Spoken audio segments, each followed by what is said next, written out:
Le nombre d'expatriés français a doublé en 20 ans, en particulier de jeunes entrepreneurs, ce qui pose la question brûlante de l'attractivité de la France et de sa capacité à retenir ses talents.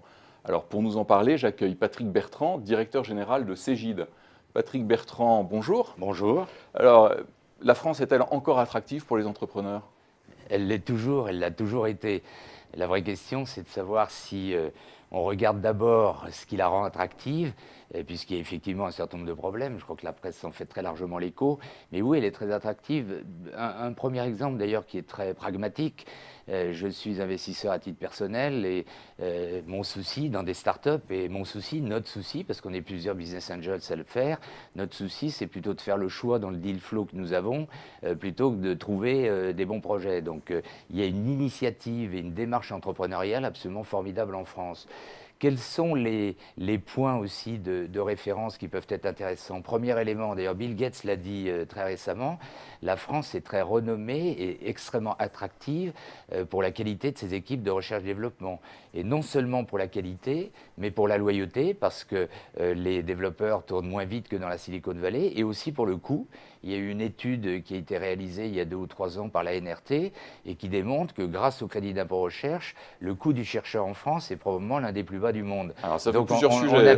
on a bien une réalité d'attractivité. On va les traiter, un par un. Alors d'abord, je rappelle que votre entreprise Cégide réalise un chiffre d'affaires de 150 millions Alors 260. d'euros. 260. 260, tout à fait. Alors mes chiffres ne sont pas à jour. Une des rares ETI du numérique. Oui.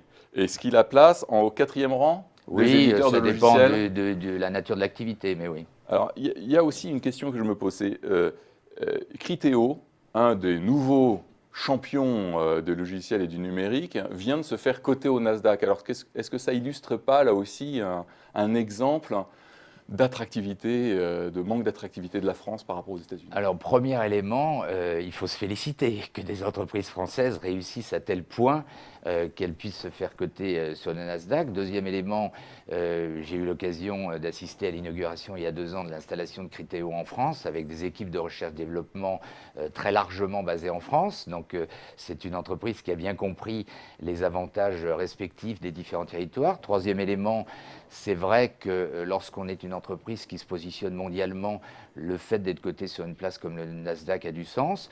Et en contrepoint, nous avons effectivement une difficulté en France qui est liée au fait qu'il n'existe pas de marché sérieux pour les PME et les entreprises de taille intermédiaire. Alors, marché sérieux, c'est un marché d'abord.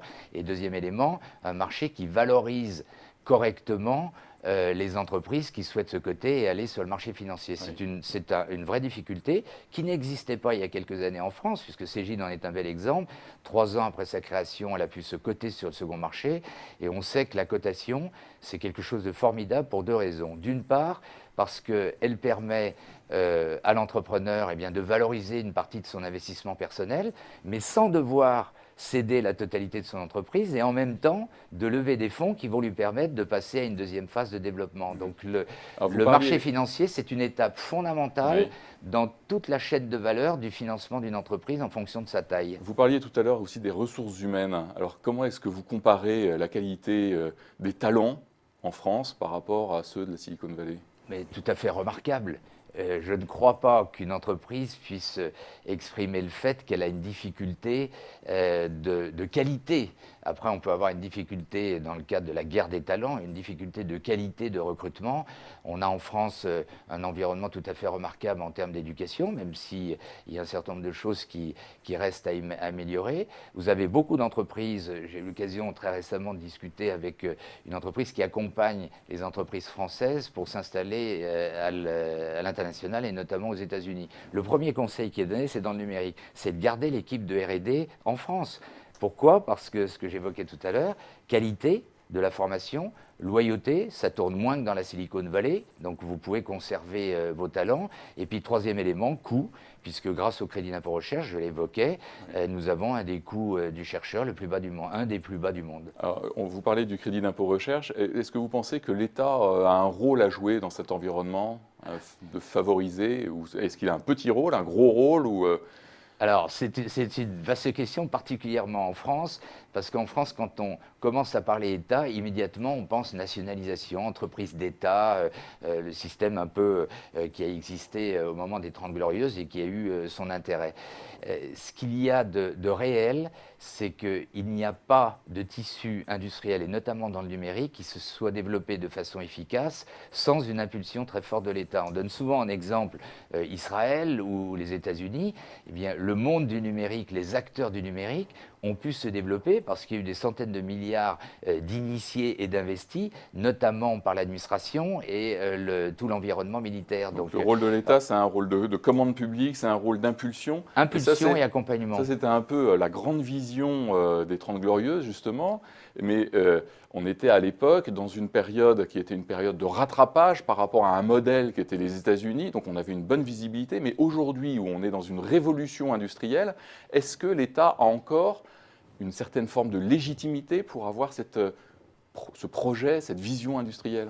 Alors, si on la regarde, si on aborde ce sujet de façon univoque, non. C'est-à-dire que ça signifierait que seul le salut viendra de l'État ou le salut ne viendra que de l'État. C'est une interaction. Toutes les économies se sont développées sur cette logique d'interaction entre un État qui donne des impulsions, qui accompagne et qui dresse un décor dans lequel les acteurs que sont les entreprises et les personnes jouent une pièce et la jouent de façon bien plus efficace parce qu'ils ont l'approche pour le faire. Prenez l'exemple de ce qui a été lancé au travers des 34 plans industriels. On est vraiment dans la logique moderne de cette interaction entre les acteurs privés et l'État. Définition de grands plans sur lesquels il a été estimé que la France bénéficiait d'avantages compétitifs, appel à projet. Appel à projet, ça veut dire qu'il y a un certain nombre de gens, notamment d'origine privée et de laboratoires, qui ont travaillé sur des projets, qui progressivement, il y a eu une première réunion il y a 15 jours là-dessus à Matignon, présentent leurs projets, qui sont labellisés. Dans le cas de la présentation du projet, il y a une orientation industrielle, il y a des investissements qui sont faits par des acteurs privés et l'État accompagne, soutient et accompagne. Donc là, on parle de labellisation et d'accompagnement financier. Et d'accompagnement d'appel d'offres. Mais je dirais, le label de Jeune Entreprise Innovante a été créé en 2004 et les grands projets, par exemple Gallica, pour faire une réponse à Google Books, ça date de 2005. Donc, qu'est-ce qu'il y a de nouveau en ce moment? On est en 2014, 10 ans plus tard. Est-ce qu'il y a un souffle nouveau? Est-ce que vous sentez qu'il y a ou est-ce que la méthode est la même? Je crois que ça a beaucoup changé, il y a une approche qui est très différente et il existe réellement en France un souffle nouveau qui date des 3-4 dernières années, prise de conscience de l'importance de soutenir l'esprit entrepreneurial, la démarche entrepreneuriale, prise de conscience aussi d'une nouvelle étape de cette intervention de l'État, cette logique qui avait été d'ailleurs initiée dans le cadre du Grand Emprunt qui est le rôle de l'État en tant qu'investisseur avisé et non pas en tant que fournisseur de subventions. Et puis, il y a aussi des dynamiques qu'on peut créer, mais qui sont des dynamiques, je dirais, de contexte et d'ambiance. Ce qui a été lancé avec la French Tech, c'est tout à fait remarquable. Tout le monde s'est mobilisé. Collectivités territoriales et entreprises. Alors de quoi s'agit-il? Il s'agit de labelliser des métropoles qui vont présenter un certain nombre de projets et démontrer que, à la fois au niveau des collectivités territoriales et des entreprises qui sont sur ce territoire, il y a une volonté de pousser un certain nombre de projets et de pousser un certain nombre de dynamiques. On est là vraiment dans la forme moderne d'intervention, entre guillemets, d'un État. Le Royaume-Uni, qui est présenté comme un pays sur lequel le niveau d'investissement en matière de numérique est un des plus élevés d'Europe et notamment dans le monde.